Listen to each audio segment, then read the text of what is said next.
A polêmica em torno da anistia voltou ao centro do debate político, e desta vez quem ergueu a voz foi o deputado Eduardo Bolsonaro. Em tom duro e indignado, ele criticou diretamente o relator da proposta, Paulinho da Força. Além de figuras de peso como o ex-presidente Michel Temer e o senador Aécio Neves, o deputado afirmou que a tentativa de apresentar a anistia como uma espécie de pacto de pacificação é, na verdade, um erro grave que pode gerar ainda mais injustiça.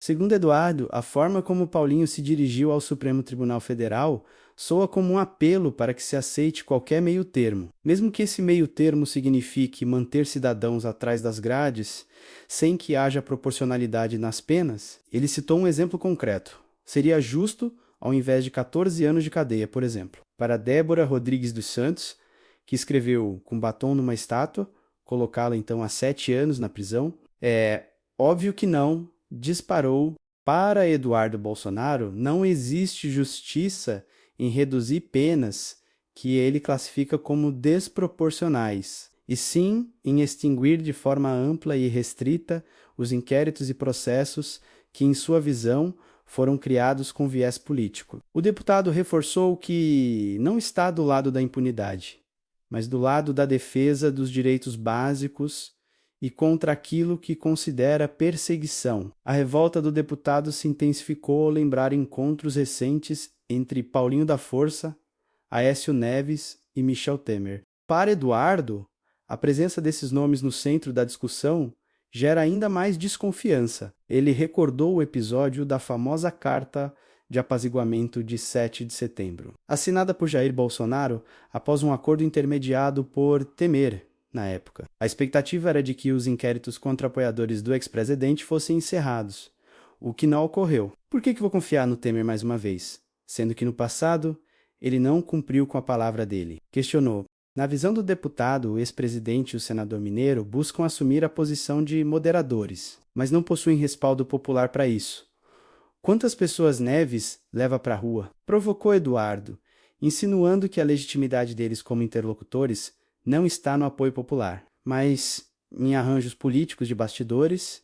Essa crítica coloca em dúvida a narrativa de que a anistia seria fruto de um consenso amplo e reforça a tese de Eduardo de que, na verdade, o que se tenta costurar é um acordo conveniente para figuras do establishment político. Mas o tom mais grave do pronunciamento de Eduardo Bolsonaro recaiu sobre o ministro Alexandre de Moraes. Ele não poupou críticas e chegou a acusar o ministro de tentar assassinar Jair Bolsonaro psicologicamente, citando episódios em que agentes da Polícia Federal entraram na residência do ex-presidente, ou quando seus seguranças não puderam acompanhá-lo em atendimentos médicos. Não há diferença entre Alexandre de Moraes e Adélio Bispo. A única diferença é que Moraes tem um poder da caneta maior, afirmou.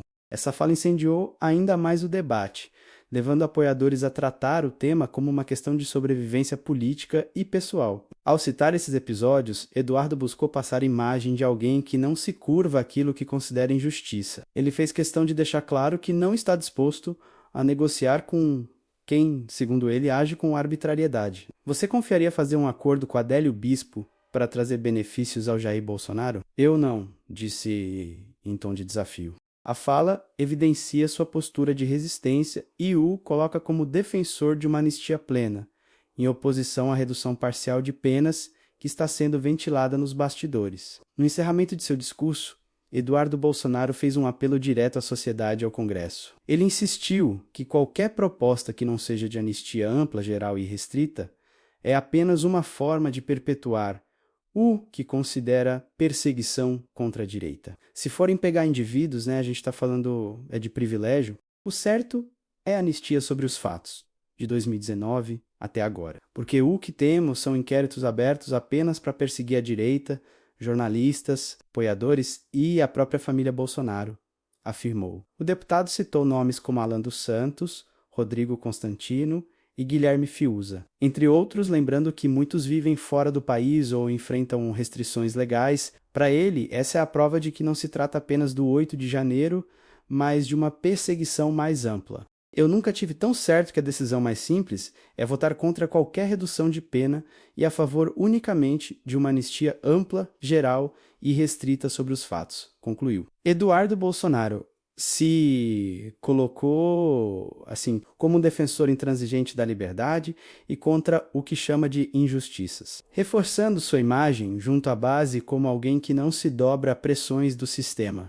Sua fala cria tensão no Congresso, expõe fissuras entre partidos e pressiona diretamente figuras como Paulinho da Força, Temer e Aécio Neves, além de lançar ainda mais luz sobre os embates entre o bolsonarismo e o Supremo Tribunal Federal. Na conclusão de toda essa trama política, Eduardo Bolsonaro se posiciona não apenas como um deputado em defesa do próprio sobrenome, mas como alguém que busca resguardar princípios que considera fundamentais para a democracia, ao rejeitar acordos que, segundo ele, mascaram injustiças com discursos de pacificação. Eduardo tenta se apresentar como uma voz firme contra o que chama de arbitrariedade. Sua indignação diante da possibilidade de uma anistia parcial reforça a ideia de que ele não aceita soluções paliativas, mas luta por algo que seja, em sua visão, realmente justo. A anistia ampla, geral e irrestrita sobre os fatos. Para muitos, sua postura o coloca como um defensor da liberdade e da coerência, alguém que prefere enfrentar a tempestade política do que se render a arranjos de bastidores. Contra a injustiça, eu quero estar do lado oposto. Contra a censura e violações de direitos humanos, eu quero estar do outro lado, disse, destacando que não teme se indispor com poderosos quando acredita estar defendendo o certo. Enquanto figuras tradicionais da política buscam um caminho de conciliação, Eduardo Bolsonaro constrói sua imagem como alguém que não se dobra às pressões do sistema e nem aos discursos de conveniência. Ele assume o papel de resistência, de quem não recua diante de ameaças e coloca o bem da coletividade acima de qualquer cálculo político imediato. Essa narrativa, polêmica e contundente, o coloca aos olhos de seus apoiadores como um verdadeiro defensor do povo, disposto a atravessar o Vale da Morte para manter viva a luta por justiça e liberdade no país.